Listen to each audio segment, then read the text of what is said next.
Hey, what's going on, guys? I am Jake from TodaysiPhone.com. I apologize for that weird sort of buzzing noise that you hear in the background. The air in this building, in my room, is very strange and I don't exactly know how to turn it off, but I will figure it out eventually. Hopefully. But let's just jump right into the news this week with the most solid evidence for an iPhone 5 release date that we've had so far. Now, there's an image floating around the web that is apparently a leaked internal Best Buy memo to managers letting them know that on October 21st of this year, they have to be in stores at 6 a.m. to install an Apple fixture. Now, other than the fact that this perfectly lines up with the rumored October release date of the iPhone 5, it's very strange because usually when Best Buy employees have to install something like a fixture for a company or something, they have to be in the stores at 7, not 6. Now, if you take the added level of secrecy that comes with, being earlier in the morning, and mix it with the fact that this is an Apple rumor, it's obviously led many people to believe that this is when the iPhone 5 will go on sale. Now, it is also possible that this memo could refer to the new iPod Touch line, which is supposed to come out sometime around then because of the annual music event that Apple holds in September. But with the delay of the iPhone 5 up until this point, it was supposed to come out in June or whatever, it's missed its yearly anniversary, so it's way overdue to come out, and most people believe that Apple will announce the iPhone 5 at the September music event with the new iPods. So it could be the iPods, it could be the iPhone, or it could be all of them. Now, like Cam said in the article, it's not definite that this is referring to the iPhone 5, but it seems pretty sure now that something big is going to happen on October 21st. What do you guys think it'll be? Are you hoping for some new iPod Touches, some new iPod Classics, or the new iPhone 5? I'm gonna go ahead and take a wild guess and say that most of you want it to be the iPhone 5, but just leave a comment down below letting me know your thoughts on this latest release date rumor. Okay, moving on, we have some interesting rumors about the iPhone 5 form factor this week. Now, the guys over at 9to5Mac did some digging around the PhotoStream online application, and they found a small, tiny pixelated image of an iPhone that's, just an icon used in the text, but the iPhone does not look the way that the iPhone looks. The icon depicts an iPhone that looks to be a little bit shorter, a little bit wider, and have a bigger screen with a elongated home button.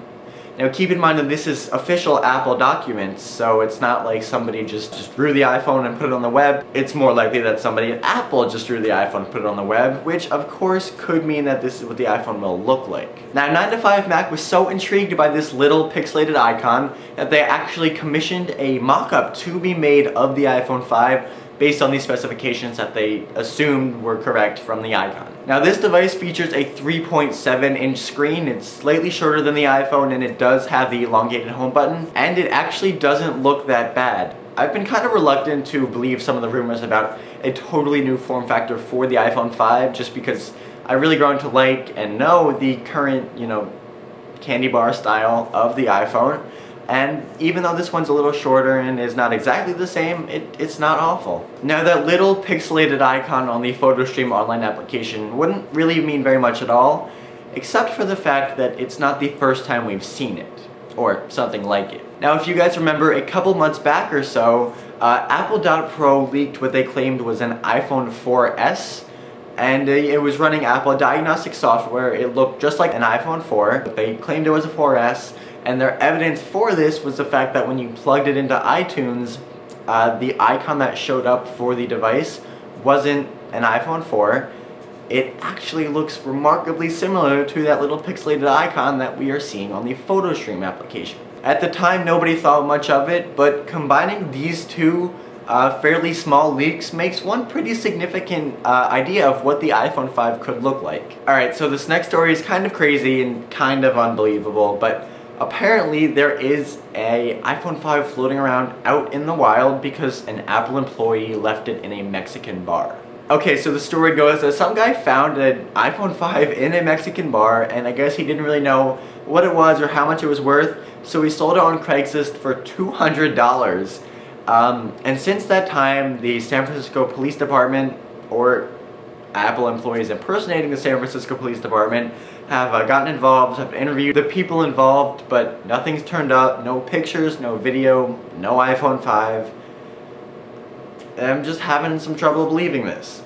Now, it's very strange because this rumor is coming out of CNET.com, which, if you don't know, is owned by CBS, and they're a huge tech website, and They're usually very, very reliable. So it's definitely confusing. I'm not sure exactly what to believe, but if an iPhone 5 is lost in a bar, that's kind of insane.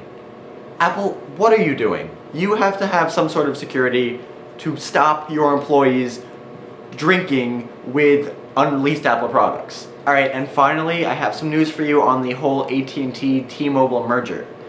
Basically, the news is that it's not going to happen. Basically, the US government was worried that combining the second largest carrier in the country with the fourth largest carrier in the country would create a monopoly, which would lead to unfair high prices for customers and, reduce competition. But it basically just means that T-Mobile will stay T-Mobile, AT&T will stay AT&T, and people hoping for an iPhone on T-Mobile as a result of the merger, you might have to wait a little bit longer. There are some reactions from AT&T guys and FCC guys over on the post at Today's iPhone, so if you're interested, you can go check those out in the link below. Alright, well that's all the big news for this week, guys. Thank you very much for watching. I'm aware that, the sound is annoying in the background and the lighting isn't perfect, but it's my first video here. I'm just getting used to it, I'm feeling things out, and it will be better next week. As far as the background goes, it's still a work in progress. I hope you guys like what's up there as of now. You guys made some valid suggestions that I unfortunately couldn't fulfill. I'm sure there are websites out there that can suit your needs better. Anyway, if any of these stores I talked about this week sound interesting to you and you want to check them out a little bit further, maybe read some follow-up information, the links to everything I discussed is in the comments, in the description down below. If you want to chat with me a little bit more about anything, you can follow me on Twitter at TIPJake. I try to answer everybody that tweets me, so if you have something to say, the best place to do it is there. And for more news, views, and reviews, definitely head over to todaysiphone.com.